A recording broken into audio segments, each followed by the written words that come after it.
Massachusetts Peace Action is a local anti-war group here in Massachusetts.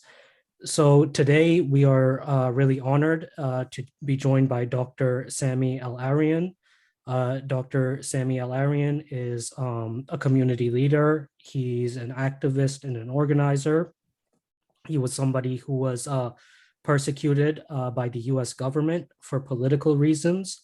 So I'm very much looking forward to our discussion today. There's a lot to talk about.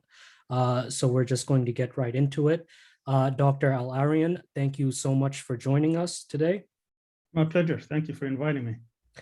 Of course. To get us started today, could you begin by telling our audience members a little bit about who you are and also why you're calling in from Turkey, why you're not allowed to be in the United States? Wow. Well, I was born in Kuwait to Palestinian refugees, so I'm Palestinian. Both of my parents were born in Jaffa, but they were expelled in '48 after the Nakba. Both went to Gaza, but eventually my father was looking for work, so went to Kuwait. He got married a year later, and I was born in 1958. 8 years later, he was pressured by the Kuwaiti authorities to become an informant against other Palestinians. He refused, so he was deported. Another time we went to Egypt. I lived there for 9 years, and then I came to the United States when I was 17 in 1975, seeking university education. I finished my bachelor, master's, and PhD, and I was employed by the University of South Florida in 1986 after 11 years, 10 years. And I was there for about 17 years. I was tenured 6 years later.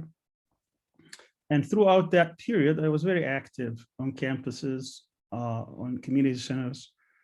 We established many organizations. Two of them were devoted to Palestinian activism. So a lot of Zionist people didn't like what I was doing. So they were trying to get me fired all the time from the university. And they started in the late 80s, early 90s. They were asking if if that was the year I'm going to get tenured. And eventually they tried to derail my tenure, but they failed. And later, because again, different events dealing with Palestine, I was put on suspension pending investigations twice for about 3 years. And every time the investigation comes, basically saying that what we were doing was very legitimate. But after 9/11, they found an opening with the hysteria that the country was going through at the time. We had a different president at the university. She was a Zionist. She had her own charity in Israel, and she put me on suspension. And then she sent a warning that she's gonna fire me. After that, I had all kinds of support from unions around the nation, particularly from the American Association of University Professors, which basically warned the university if I get fired, they will be censured, basically put on a blacklist, which no university wants to be on. It's very dishonorable. So she was in a bind. She threatened to fire me. At the same time, she couldn't. They offered me $1 million to resign, and then because she was given a deadline, but the board chairman refused, said, calling this guy a terrorist. Now it's giving him $1 million over my dead body. It was also very close to the governor of Florida at the time, who was the brother of the president, Jeb Bush. So instead of offering me something, they sued me to fire me. First in state court, they lost. Second in federal court, they lost. That was in December 2002. Meanwhile, the president was hopping from official to official. She got the US attorney to announce publicly the impaneling of grand jury, which is usually done in secret. And when I started suing them in the beginning of 2003, I was indicted in 2003, in February 2003, on bloated indictment, 150 pages eventually with the superseding indictment, seeking 3 life sentences plus 220 years. I had co-defendants. Together, we had over 100 charges. after 27 months in solitary confinement, they wouldn't go for a speedy trial. I asked for a speedy trial. They suspended the speedy trial because they were not ready, they said, even though they indicted. We had the longest trial after 9/11. From opening to verdict was exactly 6 months, from 2005, June 2005, till December 2005. The government had 80 witnesses over 5.5 months period. I had 0 witnesses. I presented no witnesses at all. And after all that, the government could not convict on a single charge. In fact, most of the charges were found not guilty, but the judge, when 2 jurors refused to deliberate, even though he had 4 in the building as an alternate jurors, he stopped the trial and wanted to give the government another chance since they were losing badly. But 2 of my co-defendants were acquitted on all charges. So that conspiracy, they were calling conspiracy, 3 conspiracies actually, became extremely weak because they couldn't prove anything. That's why they brought other people to say that whatever they were doing, I was responsible for. Part of what they were doing, they were sending money to the occupied territories for charities, for Ramadan packages and stuff. But these people were acquitted. So there wasn't nothing really left. Yet, by that time, I spent over $1 million in legal fees. And that means a new trial that you have to get new lawyers, or the same lawyers, you have to pay them again. And the government was begging to finish the case, to plead to anything, just leave, give up your rights in the US and leave. I did. After much consultation with 13 lawyers, they said, this is the best thing, they never allow it to stay here. So I have to give up all my rights, even though by that time I had been in the US for 31 years. We agreed on a deal in which I will give up my rights and would leave. But the government reneged and they started another case against me in Virginia. And this time around, because they couldn't try me on the same charges, they wanted me to testify in a case, even though when we signed the deal, I said there is no cooperation, and they had to remove the cooperation clause from the plea agreement, which usually put there. So I was in contempt of court because I refused to testify, I refused to talk for over a year. And then after that, they indicted on criminal contempt charges. This time around, I had a much better judge, much decent judge, and she said, why you are asking him even though you signed the agreement? They said basically that the agreement didn't preclude me from being called in, even though it was taken out. She demanded that she wants to talk to the Florida prosecutors. They refused to bring them. Then she asked that we file for dismissal of the case. We did in 2009, but she was afraid to rule.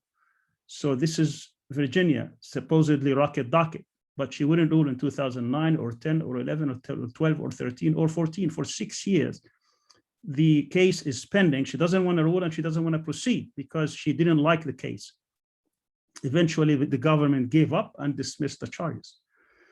They dismissed the charges. Now I don't have a country. I lost all my residency in the US. I am Palestinian refugee. I have no place to go in the whole world. A dear friend of mine, I asked if he could talk to the Turkish president who happened to be in New York at the time. He did. And the Turkish president agreed to take me. He talked at the time, he had a meeting, I think the same day, with then Vice President Biden, now President Biden. Biden called him 2 weeks later and he said, you can have your Palestinian scholar. And that's how I ended up in Turkey. Wow, that's a very interesting story, and I'm so sorry that happened to you and your family. I understand that Zionist people were giving you trouble and trying to prevent you from getting tenure at your job. The part I'm a little confused about is what was the government trying to charge you with? What were the criminal charges exactly? Well, there were 3 conspiracies. One of them was obviously these are conspiracies used against the mafias. Conspiracy against the US, conspiracy to commit murder, maiming, extortion. This particular conspiracy usually it needs what they call predicates. Predicates are criminal activities, but it's a conspiracy. Usually 1 crime is enough. In my case, they had like 10, including killing Israelis, maiming Israelis, extortion, use of the phone illegally, bank fraud, you name them. It's interesting here that Edward Said's son was on our defense team. And he filed this is very telling story. He filed a motion to drop extortion. They didn't need all 10. I mean, one is enough, but they had 10. So he said, extortion of whom? So the judge asked the prosecutors at the time, who are they trying to extort? Their answer was they're trying to extort land from the state of Israel. Then the judge says, you cannot extort from an entity, from a state. It has to be a person. So he dropped that predicate. And so we ended up with 9 crimes for that particular, that's one charge. Then they superseded months later and put it back in. And then the judge asked the same question. He said, Judge, we found somebody that they extorted. And I was very curious, who the hell did I extort? Then during the trial, they brought this woman, Israeli woman from Costa Rica. They flew her all the way from Costa Rica and they came to the trial and she testified. We had 21 Israelis testifying in my case. She testified to the following, that in 1996, she had a restaurant in Tel Aviv. And there was a suicide bombing in which she lost her sister. And 4 years later, in 2000, she was so afraid of what happened to her sister, she decided to leave the state with her family, sell her restaurant, go with her family and 2 children and move to Costa Rica. And that's how I, in Florida, extorted her. That was the extent of her testimony. If I can tell you what kind of testimony is, you would think that you're not living in the United States, you're living in a banana republic. One of the evidence against me was a dream of my co-defendants. He dreamt that I came to him in his sleep and I spoke about Palestine. The second day, he recited that dream to another co-defendant in Chicago. That call was captured. So they were able to get that call, and they recited the whole call. His dream of what I told him about Palestine became evidence against me. And I was telling my lawyer, it's not even my dream. Why am I held responsible for his dream? But that's the type of evidence, that was brought in. Some titles of books that they got during 2 raids, the title of the book became evidence against me because I read that book with that title. Because I was an editor of a magazine, the fact that I allowed an article to go there that they didn't like, that article, because I allowed it to be published in a magazine, was given to the jury as evidence against me. And I can go on and on and on, that my rallies, my speeches, my writings, the conferences I convened, whatever I did there.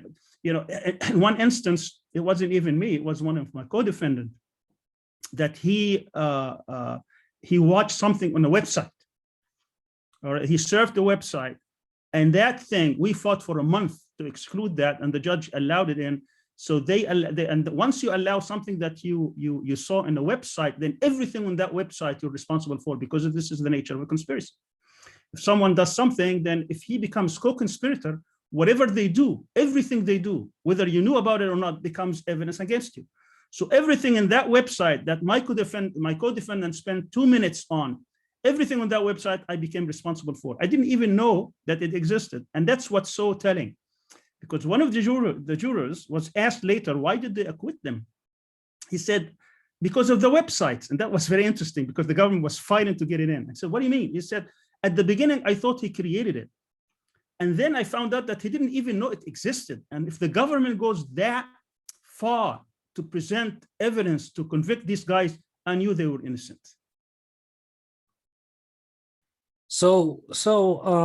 And there's a lot I want to talk about today, even beyond your case. But just to follow up real quickly, again, I understand why Zionist people would want to give you a hard time. And if the government is charging you with murder of Israelis and extortion and bank fraud and all these things, presuming you're innocent, if you're innocent, how can they charge you with this stuff? What is the interest of the US government to persecute you? Well, if you become a target, you're a target. Then they will have to find every way possible to get you. The government has unlimited resources. It is reported that they spent on my case at least $200 million. This started back in 1993, according to them, and according to the indictment in '84. That's when they say they started. At any rate, just to tell you the extent of it, if they spend hundreds of millions of dollars, they have to justify it. And they have to justify any kind of associations you have so that they can get a case against you. I mean, it's amazing the resources that they have in order to get somebody, and it's unlimited. And for you to win not once, twice is a miracle. It's nothing short of a miracle. Because if you look at what they had to go through in order to get you, it's enormous. And then if you look at the pressure that was on them, I want to also tell you that back in the after 97, 98 through 2002, I was very active on civil rights, human rights. I was going to Washington almost a weekly basis. I was fighting the use of secret evidence. And through that experience, I became pretty close to a lot of politicians. They didn't like that. They were monitoring that on a daily basis. I saw this in my discovery. They didn't like the fact that I became very close to people who were very powerful in the US, including obviously in the White House. And somehow somebody took a decision that this guy has to be stopped and made example of. And also know from people within the Justice Department that even the Florida prosecutors were not convinced that these charges were legitimate. So they went at the time to Washington. It was Chertoff, who became later a Secretary of Homeland Security. And at the time he was in charge of the criminal division. He said, everything stays. And then through WikiLeaks, we know that the Israelis were up to their ears in this. And that's from the US Embassy correspondence with the Justice Department and the State Department. And we also know that according to the prosecutors themselves, that they went to Israel 21 times during the investigation, trying to build a case. So you could see that this was very extensive. And then later, a lot of local Zionist groups in Florida, they were boasting that they were the ones behind it, that they were pressuring everybody in Florida to make sure that this guy get prosecuted. Okay, so let's now talk a little bit. You mentioned some of your work campaigning against the government's use of secret evidence. Let's talk about that. How did you get involved in that cause, and how did it bring you to the George W. Bush campaign? Well, back in 96, or even before in 95, we were meeting with different, like you do, his groups and civil rights groups. And I remember meeting in Michigan with a young attorney at the time. He's now the legal director of the ACLU. He's a very famous, lawyer, David Cole of Georgetown Law School. And he was talking about this bill that hasn't passed yet. It's about, that the FBI was pushing, which is going to be extremely bad, very draconian on civil liberties. And then, so I started, reading more and getting to know more. And then the bill passed in a much softer way in 1996 under what's called IRA, immigration reform. And it did include a clause by which the government could use secret evidence against immigrants. Of course, we were alerted that this is going to be really bad. And then the case started coming one by one. It started in April 96. And by April 98, we had 29 cases, 28 of which were targeting Arabs and Muslims. My brother-in-law happened to be one of them. He was arrested in May 97. And that's obviously impacted and devastated our community in Tampa, Florida. So we had to do something about it. So we established local groups as well as national groups. So in July of 97, we established what was at the time called National Coalition to Protect Political Freedom. It was almost 42 organizations, including over a dozen Irish, because the Irish people were part of this as well. But after the Good Friday Agreement, in I think it was March or April of 98, they withdrew because all their people were out. So we stayed over 30 organizations fighting the use of secret evidence. We did a lot, in terms of community education. Even in our own Tampa community, we were able to rally a very important organization. It's a faith-based community action type organization called HOPE, Hillsborough Organization for Progress and Equality. They basically are a collection of churches. We were the only mosque joining them. We were about 19 or 20 at the time. And we were working very, very hard in the community. And then we also had a meeting with the Justice Department. Over 12 pastors went there and talked to the Justice Department and telling them how this is really the best example of how you do community organizing and community action. Because that meeting at the Justice Department in April 98 we were able to stop the bleeding between, as I said, 96 and 98. We had 29 cases. After that meeting, the Justice Department was Janet Reno at the time, but her deputy is the one who was engaging us, was Eric Holder, who became later Attorney General during Obama.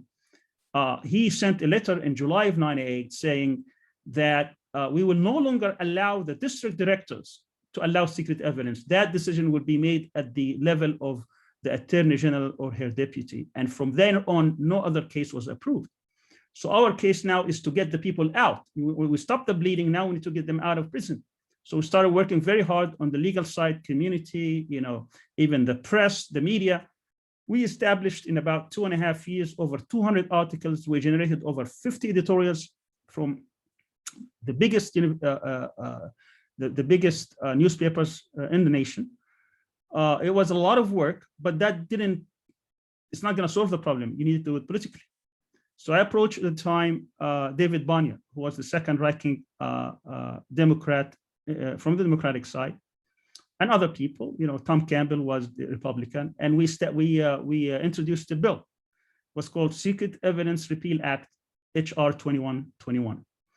And at the time, we worked very hard to get other members to be bipartisan. So I had to become very close to Henry Hyde, who was a Republican, because Democrats, you can talk to them individually. Republicans, you can't. You have to talk to whoever is the chairman. Once you get the chairman, you get a lot of other people. It's very, very disciplined guys. So I had to approach Henry Hyde, who was the Judiciary Committee chairman, and I invited him to Florida. We had a lot of talk. Then he became on board. Eventually, we were able to get a markup, two hearings. My wife testified in one of them.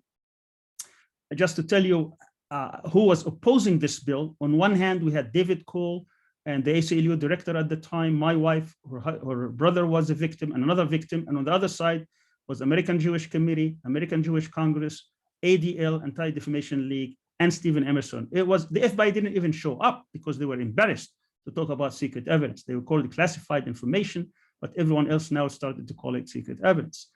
By the summer of 2000, we had 129 congressmen co-signing on this bill. We had 2 hearings, and then we had a markup, and we won that bill by the 26-2. It was a huge victory. The first time you could see that there is a bill that the Muslims are the victims and we're winning. And of course, at the time, I was the president of that coalition. I was also approaching both campaigns because we had a very heated election between Gore and Bush. And I was approaching both the Democrats and the Republicans. I met with Clinton at the time and Hillary Clinton once, Clinton actually twice, but they wouldn't do anything. And then by October, the polls were dead heat. So I get a call from a Republican operative very close to Karl Rove, telling me basically that what can we do to get the endorsement of the Muslim community? Everybody wants an edge, even if a little bit. I told him what you needed to do, or what Bush needed to do, is to say I'm against secret evidence, and that he is for the bill that we're trying to pass. The next day happened to be the second debate. So there it was Gore, Bush, and I think it was Jim Lehrer. Lehrer asked Gore about racial profiling. He asked and gives the typical answer about driving while black. Then he asked Bush. Bush, of course, denounces racial profiling. And then he says, and there is another form of racial profiling, and it's called secret evidence, and it's used against Arabs and Muslims, and there is a bill in Congress and needs to pass. So everything I asked for, he basically gave. So I get a call from this guy right after the debate and said, I delivered. Are you going to deliver now? And I said, of course. So I called all the Muslim leaders. We had a conference call that evening, and we decided to endorse Bush basically based on the statement, not based on Palestine or Iraq or anything else. And our reasoning was that any community, when they are vulnerable, if they don't win their civil rights battle, they can never be empowered. And this was our civil rights battle. We have to win secret evidence, and then we can say and demand a seat at the table as a Muslim community. I just want to say also that all the Muslim communities supported this, but the African-American Muslim community didn't, even though they understood why we're doing it. So the following Monday, we endorse Bush. We identify 6 states that we can make a difference, where we can make a difference. Florida was one of them, and I was in Florida, so Florida was my territory.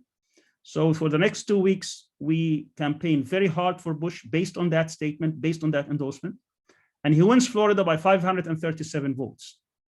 And with it, the presidency. And they acknowledged that we did make a difference, because Muslims in Florida are registered 2-to-1 Democrats. For him to win 74% of the vote of Muslims, that meant that we made the difference.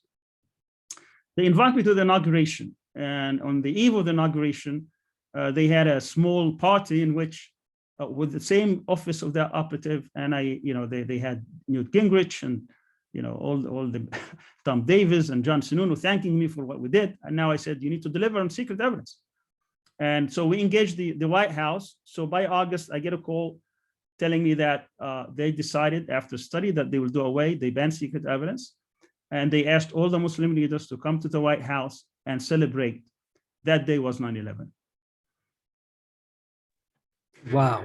So that story you just told about your campaign against secret evidence and your involvement with the Bush campaign, I was also reading about it. It's documented in this book, The Management of Savagery by Max Blumenthal.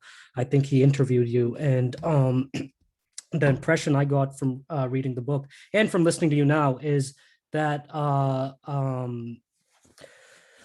of course, we all remember what a tight race that was between Bush and Gore, and especially in the state of Florida. And your campaigning for Bush, of course, it made a huge difference. As you mentioned, the Muslim community was more registered for Democrats than Republicans, but however, you were able to turn out some votes for Bush for the secret evidence. So essentially, it seems like you struck a deal with the Bush campaign and you upheld your end of the bargain. But they essentially betrayed you. They betrayed you and they persecuted you. Could you talk a little bit more about that? Sure. I mean, obviously, after the pressure, on the university, and the university felt embarrassed. They couldn't bring me back, and they couldn't pay me to resign or something. She went to that board chairman, who was he was appointed actually by Jeb Bush and friendly to Jeb Bush. Is a Republican operative. He wasn't academic at all. And Jeb Bush went the following day to the White House asking them for help. Do something for this guy, because my state is being embarrassed that we can't fire him and we have all this pressure on us. And I could see this from the grand jury. See, after you indicted, the grand jury documents is open. And I could see, usually grand juries meet once a month. In my case, they were meeting almost 2-3 times a week. And all kinds of lies are being told. And this is so problematic with the whole system of grand juries, because they hear one side of a story and they can make up anything in the world and no one is refuting them. And you get indicted on this unbelievable charges. And then they start this campaign of intimidating the jurors. We had helicopters and snipers and police cars and barriers, all this to create and intimidate the jury so that they can get a conviction. But in terms of of course, they couldn't care less about me. Once 9/11 happened, all the rules were thrown out the door, and they started, all campaigns against Muslims in general. 5,000 people were rounded up just the first week. He started 2 wars, one in Afghanistan and one in Iraq. I mean, he was ready to start 7 wars. It just happened that he couldn't win the one in Iraq to go to the next and next and next. So the whole system, the whole regime has become so gung-ho. This new concept of we're gonna bring them to their knees and we're gonna teach them lesson and all that applied both outside and inside the United States. The Muslim community, I'm going to argue that they still suffer from this trauma. I mean, we have a different kind of Muslim community today than the ones that we had then. I'm hoping that now in the past few years, we've seen a different reaction. But I can tell you one example just to show. Back in 2000, I remember that my son was an intern with the David Bonnier, and he was at the White House as part of a delegation. Sorry, in 2001. He was part of a delegation at the White House dealing with faith-based communities, all kinds of Muslim leaders. He was just taking notes as a 20-year-old intern. Elliot Abram was at the White House at the time, and he asked for the manifest from the Secret Service. They gave him the manifest. He read Al-Arian. He thought it was me. Then he told him, this person not supposed to be in the White House. He needs to be kicked out. So the Secret Service goes to my son and asks him to leave. Then he takes his stuff. While he's leaving, everybody around the table says, what's going on? He said, I was asked to leave. It took them 2 seconds to decide to leave that meeting and protest at the steps of the White House, in which it became the #1 story in the nation. Then within minutes, the spokesperson of the White House gives an apology, a public apology. I was in Texas at the time, and I'm listening to this and seeing everybody outside, including my son, and here's a public apology. What is this about? And then he writes my wife an apology, written apology, Bush. And I was telling people, joking to them, because that week, the week before, he apologized to China because of a pilot that they captured. And I said, this arrogant Bush had to apologize to 2 people in the world, the Chinese and the Al-Arian family. So, but what happened 8 years later, in 2010, 9 years later, during possibly a more friendly or friendlier White House in Obama, and they had the same Muslim community going on, and one of them was a 70-year-old, the late Dr. Jamal Barazanji, the icon of the Muslim community, the one who had a hand in every Muslim organization in the country. He was asked to leave by the Obama White House. Everybody looked the other way and kept going. No one stood up to him, stood up for him. And that tells you what kind of Muslim community we had in the past and what type we had, in the middle of the decade. Hopefully, we're over that now. Yeah, and you don't want to get me started on this Muslim community in the States, so I'll keep my thoughts to myself. Okay, so let's talk a little bit more about secret evidence. How is this still an issue today? Well, it's worse. I mean, secret evidence, is the good old times. Secret evidence basically is this. You go to a judge as an immigrant, and then the judge says, the government takes the judge into another room. They give him some evidence, and the judge comes back to you and said, okay, what do you have to say about that? Say about that. I can't tell you. What is the charges or what are the accusations? I can't tell you. You just tell me what you know. Of course, no one can defend himself against such accusations. It's wild. But today, and I told you some of the examples that I had to face in my trial. I can tell you more stories, which you would be amazed to know that this is the United States, that this is not some dictator, in some other country. But if you look at the type of cases that we have around the nation today, hundreds of cases, it's called entrapment. We have Muslims. Some of them are even having mental problems. They get targeted by the FBI because of their association, because of their faith, maybe because of who they are. And then the government goes and send an informant so that they entice them to say something or do something in which they can be charged with. Every single case the government tried, and there are dozens and dozens and dozens of them, they won. Because you can't defend against these cases. Case in point, there was this imam, very quickly. This imam was targeted because he was an easy target. The FBI had an infusion of money and agents. They didn't know what to do with them. So they started looking, where are we going to start? Let's start with the imam. So they went through his house, they went through his property, of course, illegally or maybe legally, according to Patriot Act. They got a phone number from his phone book that they thought that this person might be a terrorist in Europe. So he became a target because of that mistake. And because they couldn't get to him, they sent him an informant. The informant couldn't get close to him, so he got close to his friend so that this friend can get close to this imam. There's a whole movie, whole drama. And I don't want to bore you with details, but it's unbelievable. At the end, they get to the imam by loaning his friend money so that the imam can count. And then they do something with his friend, and they involve him in a conspiracy that he didn't know anything about, that they're going to shoot the United Nations. Later, he is charged with an act of terrorism that he knew nothing about. He simply was counting money because he thought a loan was being returned. And then he gets convicted and 15 years in prison and then deported. I can give you story after story after story. If you talk to the Coalition for Civil Freedoms, they have a whole book. It's called Inventing Terrorists, by which they bring you all kinds of stories. This is how America has become in order to justify the billions of dollars that have been given to the FBI, the restructuring of the FBI. The FBI had 1,500 agents out of about 8,000 or 9,000 back before 9/11. Today it's 50-50, almost 8,000. Now these 8,000 agents have to do something. I mean, they have. So what do? They invent crimes because they don't exist. That's a real problem, and no one is holding them to account. not Congress, not the people, but even civil liberties groups are timid because they know that that route is going to get them in trouble with many powerful people. Right. The Coalition of Civil Freedoms that you mentioned, that's a group I came across during my time in DC, and I'm hoping we can work closer together with them through mass peace action as well. Could you talk a little bit more on the work that's done by the Coalition of Civil Freedoms? And you mentioned this just now in your previous answer, but could you expand a little bit more on this whole concept of this war on terror that the United States is waging, how they're inventing terrorists or manufacturing terrorists to justify this so-called war on terror? Sure.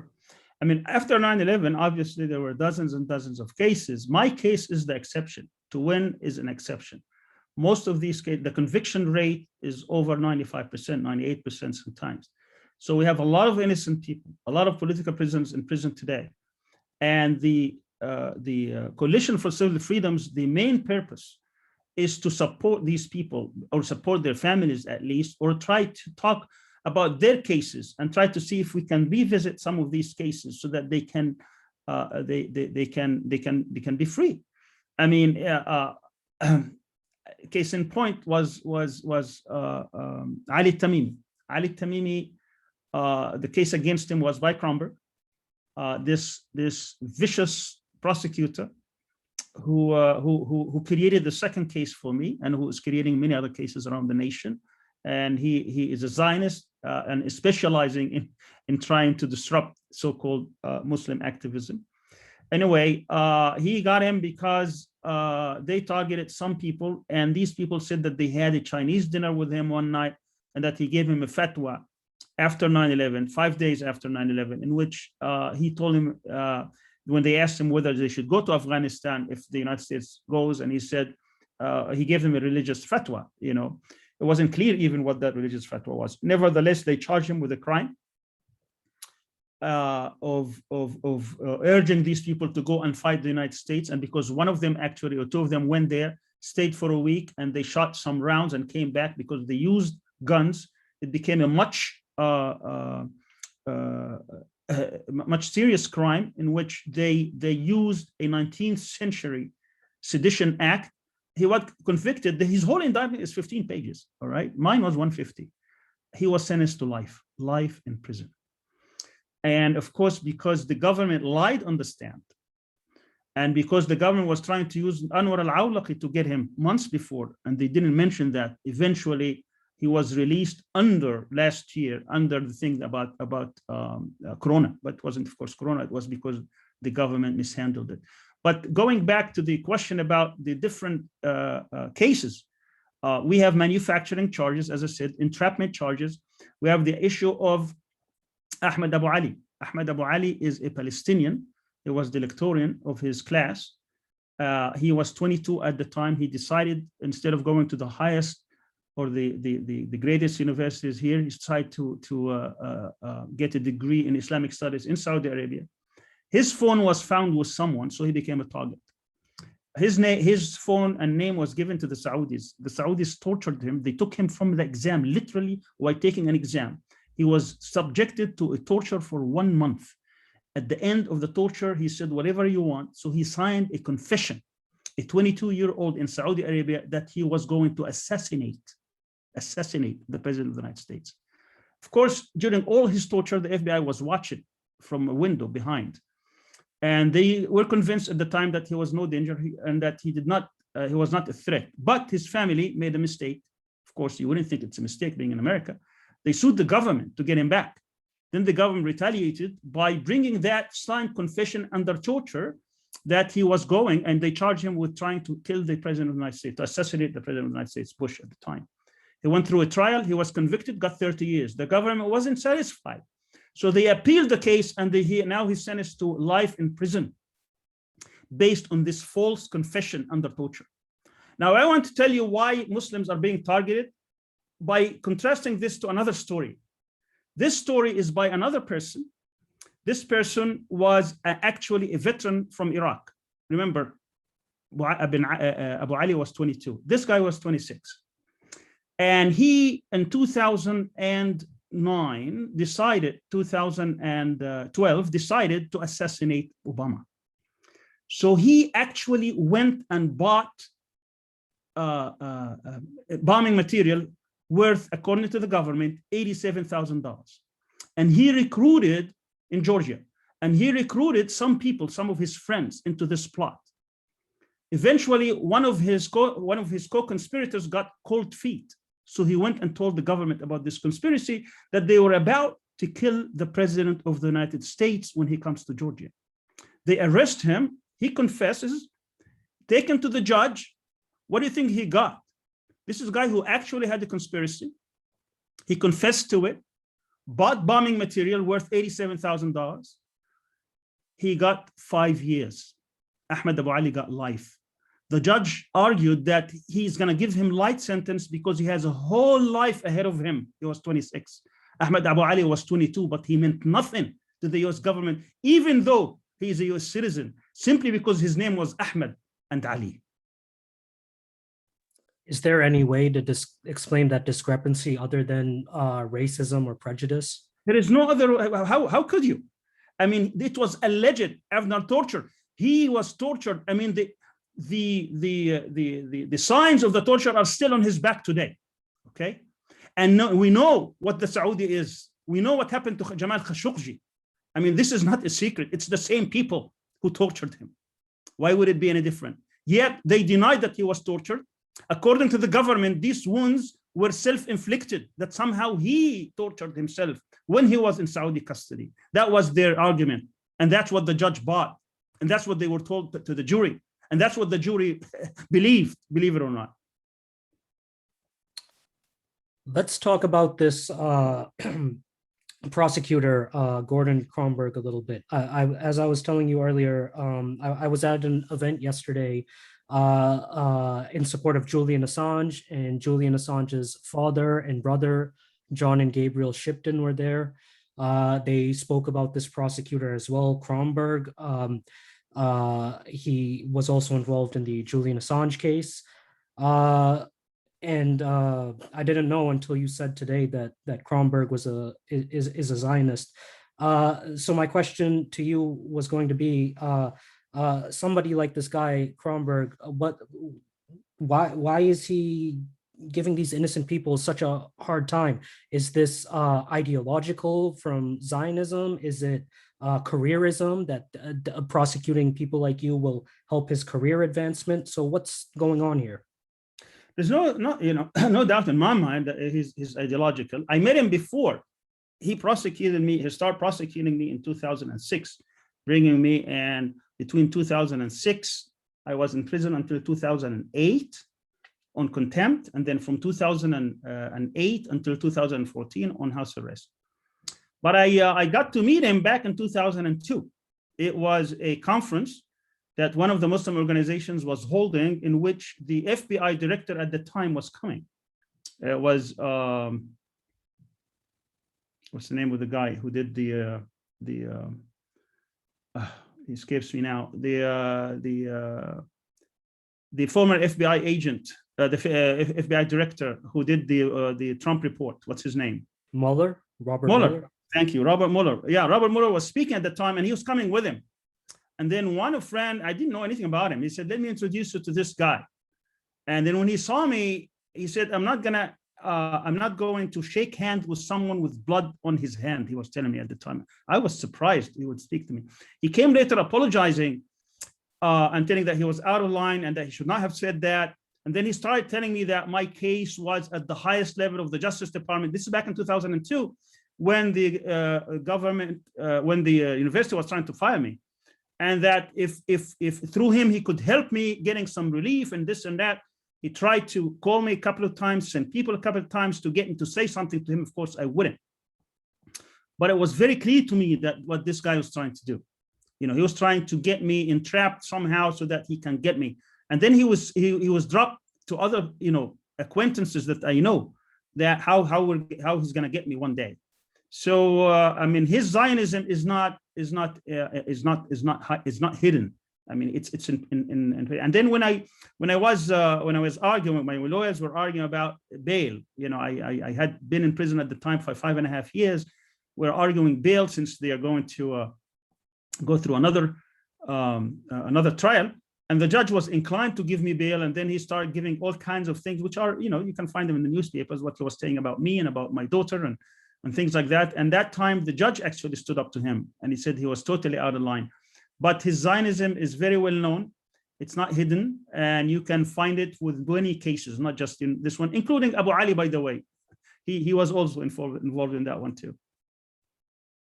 And Tamimi as well. Okay. Next, I will read off a question from a Mass Peace Action Board member, Yoav, and a very important activist from Western Massachusetts.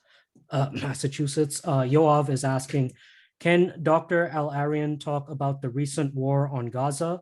What's the impact of this war on the future Palestinian-Israeli conflict?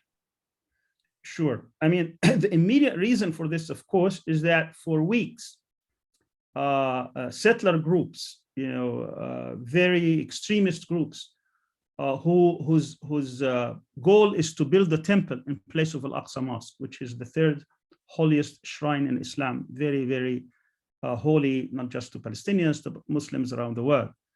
And they wanted to come inside Al-Aqsa. I mean, there have been attempts now for years in trying to divide Al-Aqsa and trying to have some kind of a foothold inside. And the people in Jerusalem have been very adamant not to allow them that. They were planning basically on what they call Jerusalem Day, which happened to be on the 28th day of Ramadan, the holiest month of the year. On the holiest day of Ramadan, they wanted to come and storm Al-Aqsa. So several resistance groups warned the Israeli government they shouldn't allow them to do that.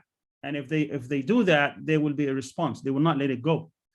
On top of that, there has been an attempt to basically expel people from their houses, not evict them, because these are their houses that they resided there for generations. And it happened before for dozens of families, this time in Sheikh al-Jarrah.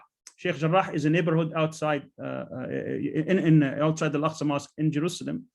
And they were, the residents were threatened of being expelled, evicted, taken away from their houses that week. And they were fighting.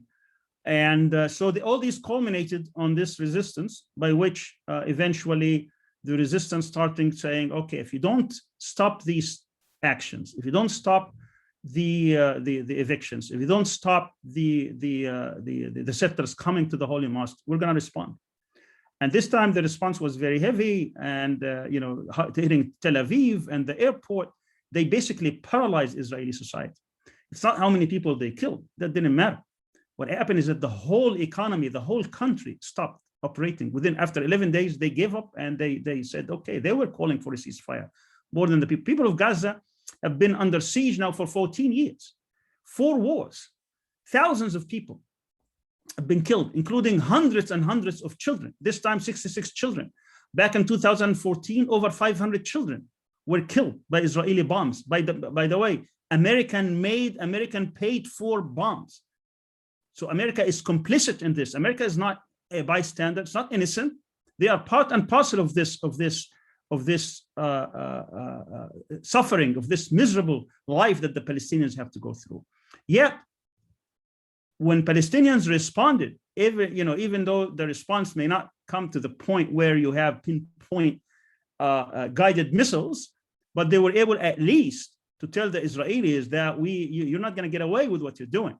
And indeed, it had a great impact, because it was the Israelis who stopped the war, because they had to suffer. So this is a watermark in the struggle. I think the Palestinians now see that they can stand up and they can say no, and they can pressure the Israelis to back off, and that their rights are not going to be taken away, or at least not without the fight, not without resisting. And that what's important is that this time around, it wasn't just the Gaza people. We saw every Palestinian in the globe being part of this struggle. The people in 1948 areas that people thought that they have already been Zionized or Judaized, they came back and in their own uprising. We have the people in the West Bank standing up, even against the Palestinian Authority that has been compliant, that has been basically acting like mercenaries for the occupation because of the United States has been training them to do just that. The United States doesn't pay the Palestinians anything but to their security forces so that they can protect the Israelis. That's the extent of the US aid to the Palestinians, particularly during Trump. But now going back, now you have the whole Palestinian diaspora being part of it. But on top of that, you have also people around the world.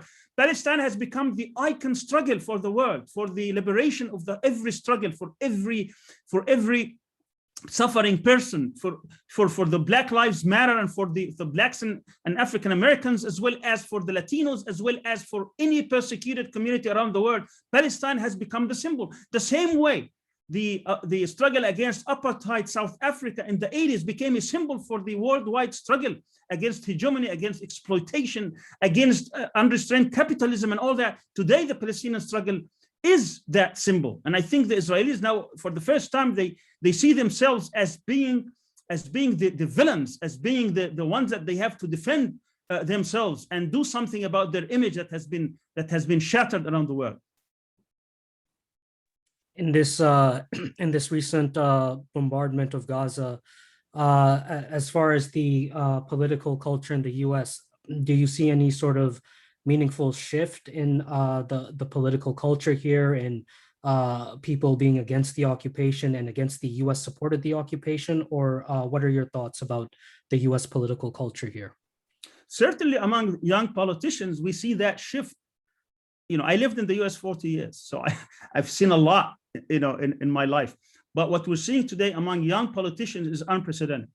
Not just that they tell you in secret or in private, because I can tell you, for example, when I became close to Henry Hyde was a Republican icon.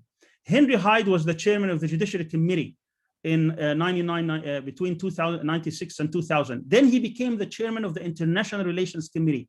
He told me in private in 2000, when it was just me and him, why shouldn't the Palestinians have, because everybody was criticizing Hillary at the time, why shouldn't the Palestinians have a state of their own? It's only that. And he was speaking in a very negative way about the Zionists in America.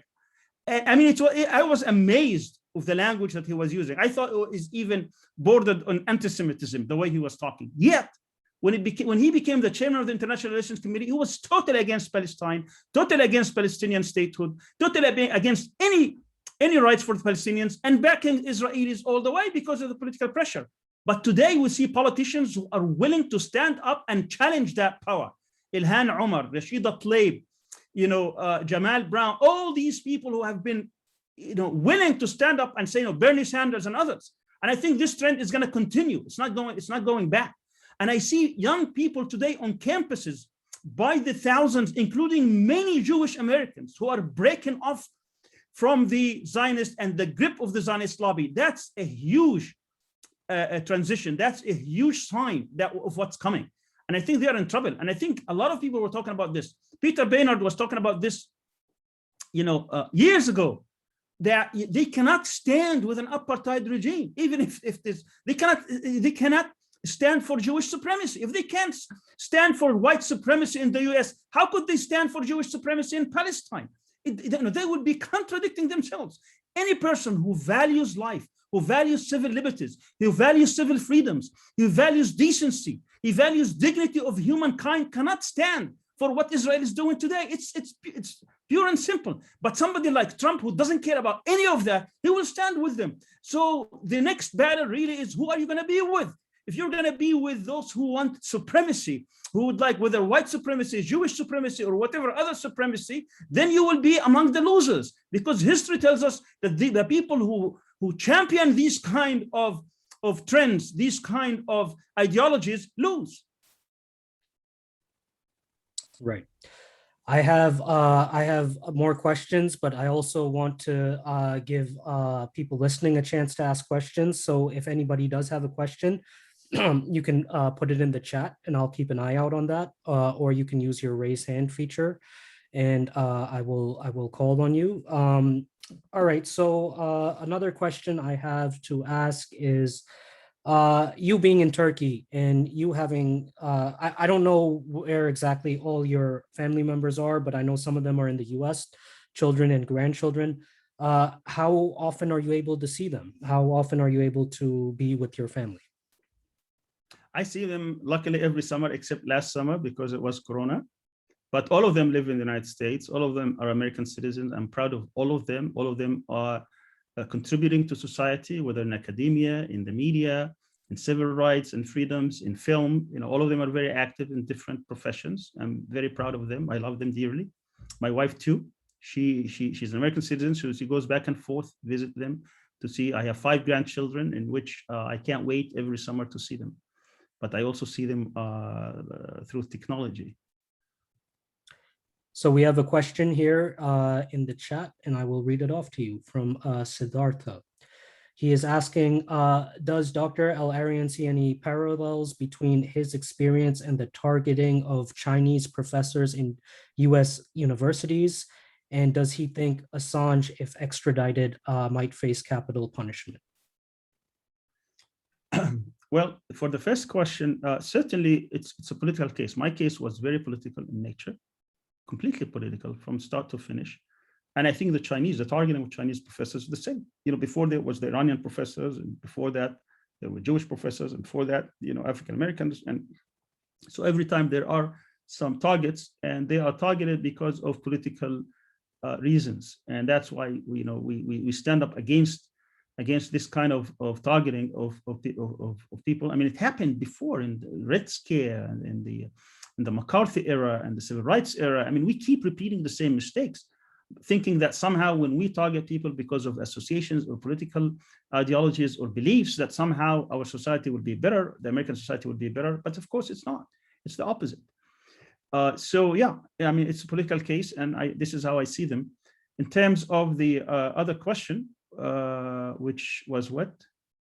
Let me read it again. I think it was about Julian Assange. Julian Assange, yeah. For Assange, I don't think he will be facing capital punishment. Capital punishment has very strict, but who cares? I mean, it's not he's not supposed to be tried anyway. I mean, I think it's you know, talking about capital punishment or not capital punishment, that's not what the case is about. The case is about is that, do we have the right to tell people what is being hidden from them, because somehow special interest groups make use of this hidden information. And I think Julian Assange has built a large worldwide movement and he was able to tell us or give us a lot of information that will make us better informed about what governments are doing. And I think what we need to do here is to make sure that we vouch for his release, not for whether or not he will be executed. I mean, yes. Let's face it. Those who are charged with 9/11, what day is today? 2021. When were they arrested? 2001. 20 years. Not that they haven't been executed. They haven't been even tried. I mean, you can't get the judiciary here to move in any efficient way. So what we need, you know, Julian Assange should not be spending his life trying to defend himself. He should be released. Yes. We have a question here in the chat from Remy. They're asking, does Dr. Al-Arian have an opinion on Turkey versus Saudi Arabia in terms of political power play happening in the region? I guess you can also, if you want, Dr. Al-Arian, you can also talk about US imperialism in the Middle East, and just take it wherever you want to go. Right. Well, as far as the United States is concerned, certainly the US is an empire. This is, I mean, even though the American people do not identify with being an empire, the fact of the matter, if you ask any fair-minded expert in international relations, he said that at the turn of the century, once the United States occupied the Philippines, it was able to become an empire. It became a great power. That's what great powers do. Great powers are trying to hegemonize the world, become, first of all, they want to become the regional hegemony. That's what the sixth president, not sixth, the eighth president, Monroe, has said, this is a red line. No one could come to our sphere of influence. No one could come to the Western Hemisphere. That's our backyard. We are in control here. Once you become a regional hegemon, what you want to become is a world hegemon. And that's what the United States has been trying to do throughout. There are three regions where the United States is trying to assert its power. One, of course, forget about the Western Hemisphere. I'm talking about outside the Western Hemisphere.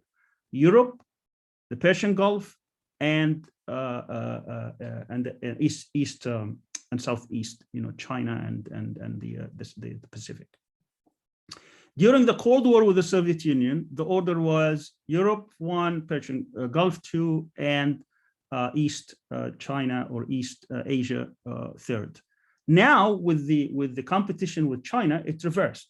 Number 1 became East Asia. Number 2 still the Persian Gulf, and the third is Europe. Now, when it comes to the Persian Gulf, what the United States wants is a complete hegemony over the area, complete control. And Israel is one of the tools in which it keeps control. And there are many other tools, including obviously client states such as Saudi Arabia. Now, one of the doctrines of the United States, which is, the United States about 6 imperatives to compete to keep this empire. One of them is to make sure that there is no regional hegemon, there is no regional power.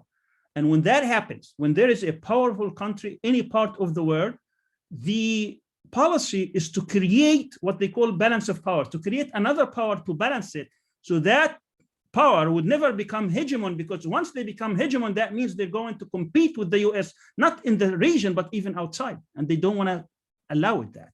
So when Turkey becomes powerful, and it has been for the past 20 years, it has been ascending, because now they have a regime, they have a party in which they value their independence, and they are willing to defy sometimes the United States policy and try to assert themselves, not only in the region, but even beyond. We saw this in Somalia, in Libya, and in Sudan before the latest development in Algeria, and so on and so forth, as well as in Azerbaijan and other places. So what does the United States do?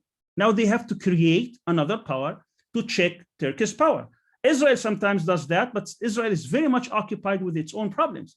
So when you look at Turkey's neighbors, who can they back so that they can check Turkey's power? Syria is devastated. Iraq, likewise. Armenia, very weak. Georgia, even weaker. When you look at Greece, very weak. There is no other country that can actually compete with Turkey. So what do? They create the Kurdish problem. So they create, so what do? They go to Syria and they create out of the Syrian Kurds, basically a state, a de facto state. That de facto state, they arm 30,000 people, give them all the arms in the world, so they become basically a thorn in the side of Turkey. Now Turkey can no longer try to assert its power. They're going to go back and try to control this region. So when you hear about what's going on in Syria, you have no idea what's going on in Syria. You think this is about the regime of Hafez al-Assad and this is its competition between, no, this is all about Turkey, because what the United States wants is to create this Kurdish problem. They don't want it to overwhelm Turkey, but to at least keep Turkey busy enough not to assert its power outside its borders. So what happens? Trump comes, and he cares less about any of that. He doesn't care about any of that. All he cares about is his own interest. And now he sees his boy is being threatened with Jamal Khashoggi in 2018, in which that case was going to go to the United Nations and possibly dethrone this guy. So he goes to Erdogan in Argentina in November 2018. He said, "What can we do about this?" He said, Erdogan doesn't give him an answer, because all the plays, all the threads are in Turkey's hands. They were giving this in bits and pieces about what Saudi Arabia was making or was doing with Khashoggi. And he says, why do you have to be in northern Syria? Why can't you leave? Then Trump understood this to be quid pro quo. I get rid of northern Syria. I get out of northern Syria, and you let this guy loose. So what do we hear 2 weeks later? Oh, Trump is going to withdraw from Syria, to the point that the Secretary of Defense, he finds this so unbelievable. He resigns. Has anybody asked themselves, why would the Secretary of Defense resign over something so simple? that we're going to withdraw from Syria, which is the popular call. Everybody's saying we need to get out of Syria. What the hell are we doing in the Middle East after the fiascos we've seen in Iraq and other places? Well, this is what it's about. It is the US military and strategic imperative to make sure you have enough power in the region to check Turkey. What Trump was doing is to unravel this whole thing that they've been building for 5 years. He wanted to end it in a strike because he's trying to save his boy in Saudi Arabia.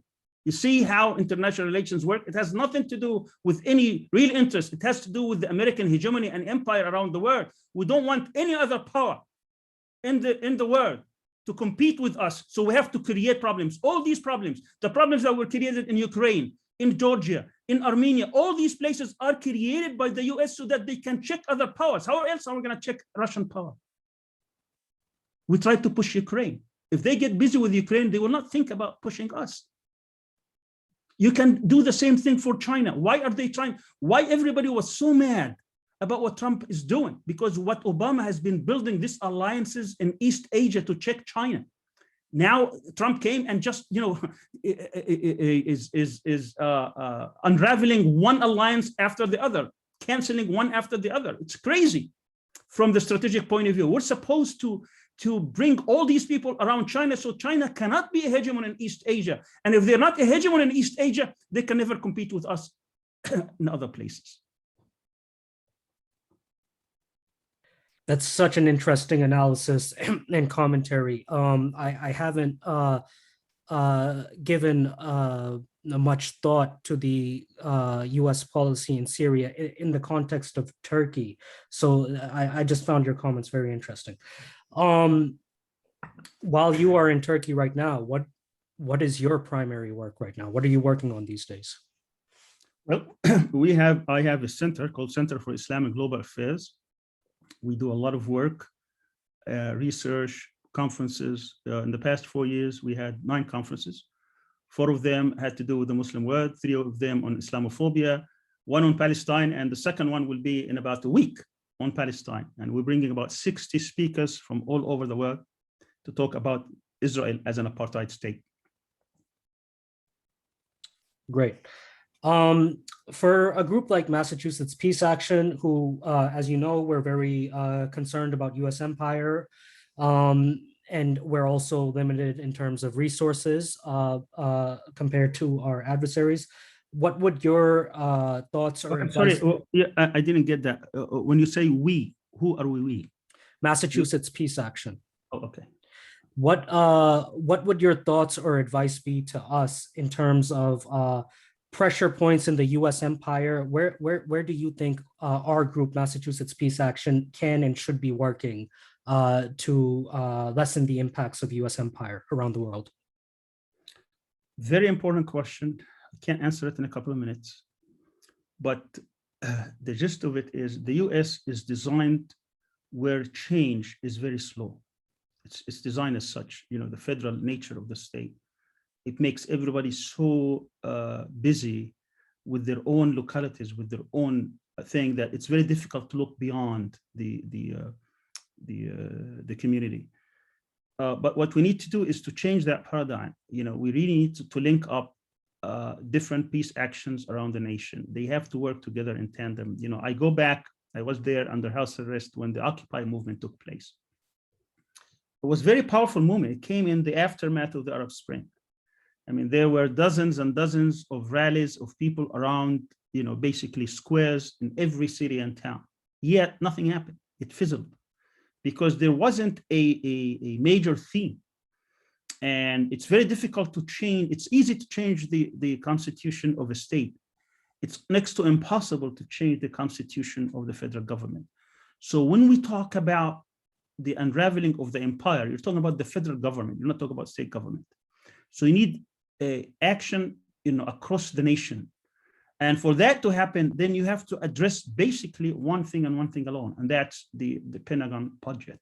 But that's going to be a tall order because it is all given in the context of security of the US. And I know, I can tell you, the security of the multinational corporations and the security of capitalism is when I say that, I mean unrestrained, these multinational corporations who pay nothing, by the way, in taxes, so they don't really contribute to the.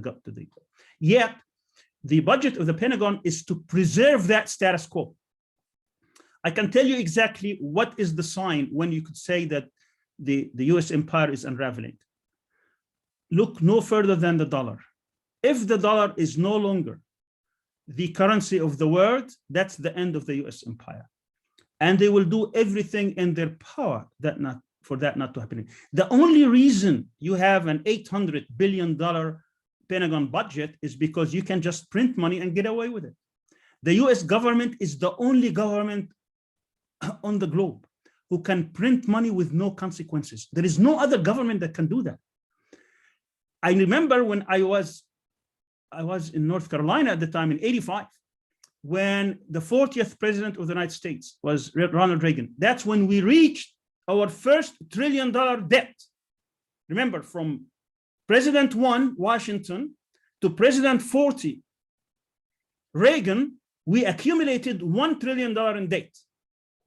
Today, from President 40, half, 85 was his second term, until President 46 at the beginning, we have acquired $29 trillion debt.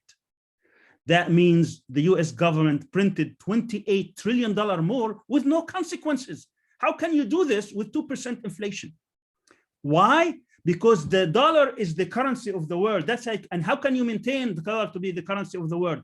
By making sure everybody is knocked down, by having this militaries, by having 7,000 bases around the world, 800 around the world and 7,000 in the US, by making sure that you have an army in Europe, an army in Asia, an army in Africa, an army everywhere else, making sure that no other government is going to challenge the supremacy and hegemony in the US, whether Iran or China or Russia or what have you. None of them should be able to do that, because if we lose the supremacy of the dollar, then we can no longer spend beyond our means. That means we can't print money anymore because the world is not using our dollar. You know what the deal was between Saudi Arabia and America in 1973 during Kissinger? It wasn't that we want the oil or access to the oil. That was not the deal. The deal was very simple. We're going to protect you. We just unlick the dollar from the gold, because we can no longer cover this dollar after Vietnam. What we have today is this. Make sure, as the largest producer in the world, that you sell nothing but in dollars. That means what? That means when you have 90 million barrels a day being sold around $60, $70 a barrel, and that means America, and it has to be sold in dollars, that means America is the owner of the oil, pure and simple. Because when China wants to buy oil, they have to pay in dollars. Where do they get the dollars? The one who prints the dollars. And that's how America is able to live beyond its means. And that's that's what's happening. And they take it from Saudi Arabia, they take the dollars and they have to keep them in American banks also. And this cycle is what is fueling American empire. To break this cycle is when you break American empire. I want to read a comment to you from the chat from Heike Schoten. I hope I pronounced her name right. She writes, Dr. Al-Arian, please write a book about your life and experience. It would be such a valuable resource for so many thinkers and activists and scholars to understand US empire, Zionism, the war on terror, etc. All right. I think we can start to get ready to wrap up the program. I very much enjoyed this discussion so much. I'm going to go back and listen to the video recording of it because there's a lot of great material in this. We will post the video on YouTube, and I'll email it out to everyone who registered for this event. So please feel free to share the video around with anyone you want. Dr. Al-Arian, thank you so much for joining us and for sharing your life experience and your analysis. How can people find your work? Where can people go to support you? Well, I mean, I was talking about the, depends, of course, on what context, but in terms of our work for the center, it's called SIGA, Center for Islam and Global Affairs, SIGA. I'm part of a university here. It's a foundation university. It's not private and it's not public. It's foundation. It's called Istanbul Zaim, Z-A-I-M University. And we have a website in which some of our work is there. it's interesting because during my house arrest, I used to publish dozens and dozens of articles, but all of them are under a pen name. So I can't tell you what it is now because I haven't decided yet to release it. So there is a lot of writings that has been published under a pen name between 2009 and 2015. Other than that, I'm writing actually my memoir, as well as 2 other books, but they're going slow because of the amount of work that we've been doing. I hope people will tune in on the Palestine conference. If you go to our website, SIGA, IZU at izu.edu.tr for Turkey, and you go to the SIGA, which is the Center for Islamic Global Affairs, we have all the information about the conference. It starts a week from Friday. And for your time, it's going to be online. There will be 2 sessions a day for 6 days. And the first session starts 10:30 in the morning, your time, and the second session at 1 p.m. your time. As I said, we have a lot of good speakers from all over the world, a lot of them also coming from the United States. And it's very rich. And I think if you are interested in Palestine, you will find it also very, very useful. In terms of the seminars, we do have on our website many of my talks, as well as other book discussions. We had almost 20 plus book discussions, plus almost 40 seminars and different things around the world. I do feature in a number of them. We have also a number of publications. We have a weekly digest on geopolitics. It's called Geopolitical Compass. You can also find, it has its own website. We have almost 80 issues so far. It's weekly. So there's a lot of work there. So, I hope that I can see some of you when you come to Turkey and to Istanbul. Great. And when I send a follow-up email to everyone here and everyone who registered for the event with the video recording of this event, I will share some information about SIGA and the upcoming conference so people can check that out if they so choose. Dr. Al-Arian, dozens of people in the chat are saying thank you so much. Everyone loved listening to you. So as did I. So thank you again for joining us today. Lastly, are there any just final words you want to leave us with? Anything you want to close the discussion with today? Well, I want to thank you for the important work you're doing. And I thank you that you are also cooperating with CCF. CCF, Coalition for Civil Freedoms, is a very important organization that I founded actually when I was under house arrest. I brought different people, and I was so happy that there was a lot of agreement on the major goals of this organization, that we need to speak up on behalf of political prisoners in the United States. No one is doing it. Everybody's so afraid. And now I see that they are expanding and they are bringing other people. And I'm so happy about that. And I want to make sure that all the different civil rights peace action groups they come together and plan and strategize. You have to look at as I said, at the longer term, at the strategic level, rather than just simply we want to do this action or that action. We need real change, because real change in America will have a great impact on real change around the world. What's happening in the United States, what's happening in Palestine today could not happen with that US support. It cannot happen. So it's incredible that we have good people in the US pressuring the government, pressuring policymakers not to prolong this Nakba, this catastrophe, this what's happening here in this part of the region, but also in many other parts around the world. So it's very important that you continue your peace work. It's very important that you link up with other groups around the nation so that we come together united in the same way that your foes are united in order to press their unjust goals instead of making real peace around the world. Yes. And I very much look forward to working more with CCF going forward. So on that note, thank you everyone so much for joining us today and for sharing your time with us today. Thank you so much, Dr. Al-Arian, for being with us today. Dr. Al-Arian in Turkey, please have a great night. And everyone else here in the Eastern US time zone, have a great rest of your day.